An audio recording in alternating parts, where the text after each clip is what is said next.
ലഡാക്കിലെ സംഘർഷത്തിൽ സാമൂഹ്യ പ്രവർത്തകൻ സോനം വാങ്ചുക് അറസ്റ്റിൽ.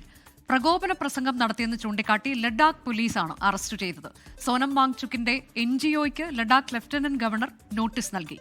സംഘർഷ സാധ്യത കണക്കിലെടുത്ത് ലേയിൽ ഇന്റർനെറ്റ് സേവനങ്ങൾ റദ്ദാക്കി.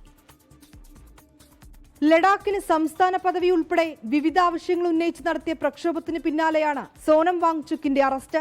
ലഡാക്ക് DGPയുടെ നേതൃത്വത്തിലുള്ള സംഘമാണ് അറസ്റ്റ് രേഖപ്പെടുത്തിയത്. പ്രകോപനപരമായ പ്രസംഗം നടത്തിയെന്നതുൾപ്പെടെ ചൂണ്ടിക്കാട്ടിയാണ് അറസ്റ്റ്. പ്രതിഷേധത്തെ നേപ്പാളിലെ ജൻസി കലാപത്തോടും ബംഗ്ലാദേശിലെ പ്രക്ഷോഭത്തോടും ഉപമിച്ച സോനം വാങ്ചുക്കിന്റെ പ്രസ്താവനകളാണ് കലാപം അക്രമാസക്തമാക്കിയതിന് കാരണമെന്ന് കേന്ദ്ര സർക്കാർ ആരോപിച്ചിരുന്നു. പിന്നാലെ സോനം വാങ്ചുക്കിന്റെ സന്നദ്ധ സംഘടനയ്ക്കുള്ള ലൈസൻസ് റദ്ദാക്കിയിരുന്നു. സോനം വാങ്ചുക്കിന്റെ NGOയ്ക്കെതിരെയും കേന്ദ്ര ഏജൻസികൾ പിടിമുറുക്കുകയാണ്. CBI അന്വേഷണത്തിന് പിന്നാലെ എൻഫോഴ്സ്മെന്റ് ഡയറക്ടറേറ്റും അന്വേഷണം ആരംഭിച്ചേക്കുമെന്നാണ് സൂചന. വിദേശത്ത് നിന്നും അക്കൗണ്ടിലൂടെ പണം സ്വീകരിച്ചത് ഫെമ ആക്ട് പ്രകാരമാണോ എന്നതടക്കമുള്ള കാര്യങ്ങളായിരിക്കും ED പരിശോധിക്കുന്നത്. ബുധനാഴ്ചയുണ്ടായ സംഘർഷത്തിൽ 4 പേർ കൊല്ലപ്പെട്ടിരുന്നു. 24 ഡൽഹി.